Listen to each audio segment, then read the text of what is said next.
Boa tarde, pessoal. Eu sou o professor Tiago Caversan. Este aqui é o canal Vai Vendo, uma iniciativa da editora Luaura, e hoje nós vamos conversar de um tema do momento, que é a publicação da lei que pretende alterar ou então esclarecer como que se dá a contagem de prazos no âmbito dos juizados especiais. Estou aqui novamente com os meus amigos, o professor Sérgio Luaura e o professor Bruno Pegoraro, que vão me ajudar a entender um pouco o que é que está acontecendo. Boa tarde, professor Bruno. Pode explicar para a gente que lei é essa? Boa tarde, Tiago. Boa tarde, Sérgio. Boa tarde a todos que nos assistem. De ontem, a Lei 13.728, que incluiu o artigo 12A na Lei 9.099, estabelecendo que os prazos no âmbito do juizado especial contam somente em dias úteis. Bom, no meu modo de ver, essa lei seria, em princípio, desnecessária. E por quê? Porque a Lei 9.099 fazia referência à forma de contagem de prazo do Código de Processo Civil. O Código de Processo Civil vigente, na época da elaboração da Lei 9.099, prazos de forma corrida. Houve a aprovação e a vigência do novo Código de Processo Civil, e a partir de então, os prazos eram em dias úteis. Não havia outra forma de contar prazo. O prazo processual era em dia útil. Então, esta forma trazida pelo novo CPC deveria automaticamente ser aplicada à Lei 9.099. O que acontece? Alguns tribunais, inclusive o Tribunal do Paraná, passaram a entender que não, que no âmbito da Lei 9.099 prosseguia a contagem do prazo em dias corridos, contrariando a lei, frontalmente, porque a lei que estabelece a forma de contagem de prazo não é a Lei 9.099, é o Código de Processo Civil. Então, esta lei, que foi publicada ontem, no meu modo de ver, ela veio só para reafirmar uma lei anterior, dizendo, não, no âmbito do Código de Processo Civil, no âmbito da Lei 9.099, contagem de prazo, tal como é a contagem de prazo no âmbito do Código de Processo Civil. Tá certo? Então, para mim, no meu modo de ver, essa lei veio em boa hora e veio padronizar a contagem de prazo, o que é muito bom. Tá certo? É isso aí. Muito obrigado. Legal, obrigado, Bruno. Eu também tenho uma impressão semelhante, né? Para mim, o que definia era o código, e não se trata de questão de hierarquia nem de nada, mas simplesmente do fato de que a lei 9.099 não tratava da sistemática de fluência de prazo, que então a própria lei dizia que se deveria aplicar subsidiariamente o Código de Processo Civil, e é evidente que é o Código de Processo Civil em vigor no momento. É que a gente tem uma cultura de quase fetiche no Brasil por enunciado, né? Eu costumo brincar que tem, na minha opinião, só dois tipos de enunciado, né? Acho que já até falei isso aqui com vocês. Você tem um enunciado que diz exatamente o que a lei diz, e que aí é desnecessário, né? E você tem um enunciado que diz mais ou diferente do que a lei diz, e que daí é uma usurpação de poder que me parece exclusivo do poder legislativo. Mas eu quero saber também das impressões do professor Sérgio sobre esse assunto e de como ele acha que vão ficar aí os processos já em curso com essa mudança agora. Boa tarde, professor Sérgio. Boa tarde, Tiago. Boa tarde, Bruno. Satisfação em falar com vocês. Primeiro, gostaria de cumprimentá-los pela belíssima entrevista que vocês fizeram com o pai do Bruno.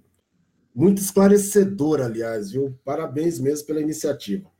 Também não poderia de dar minhas saudações ao Tiago, que hoje deve estar com a cabeça fervendo, né? O Palmeiras dele foi eliminado. Então, espero que a feijoada hoje não tenha sido indigesta. Eu concordo em tudo com o que o Bruno falou, também concordo com o que o Tiago falou.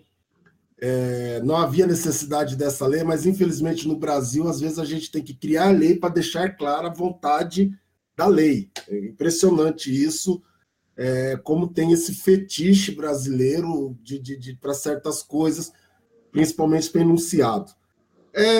Mas eu ouvi uma vez de um juiz que só faz juizado especial, ele estava dizendo que essa questão de enunciado, essas coisas, era ridícula, mas pela filosofia do juizado, tinha uma certa coerência, dizendo na questão da celeridade que o prazo em dias úteis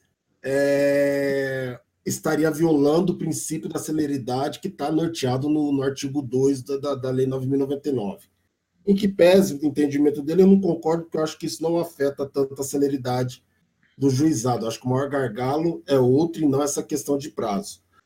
Agora, como nos processos pendentes, eu acho que aí tem que se aplicar o CPC também, né? As regras do artigo 1046 para frente, que trata do direito intertemporal numa leitura conjunto com o artigo 14 do CPC 2015, ou seja, nos processos, a lei incide nos processos pendentes, observado aí até o tempo rege ato, mas aquela teoria do isolamento dos atos. Se o ato já foi praticado, então deverá ser aplicado os prazos da lei antiga, né? Ou seja, os prazos em dia. E aqueles que... Peraí, vocês estão me vendo aí? E aqueles que serão praticados pendentes, aplica-se a nova lei. Por exemplo, as intimações, publicações proferidas até a data de ontem segue a regra que vinha sendo adotada, até por segurança jurídica, prazos em dias contínuos.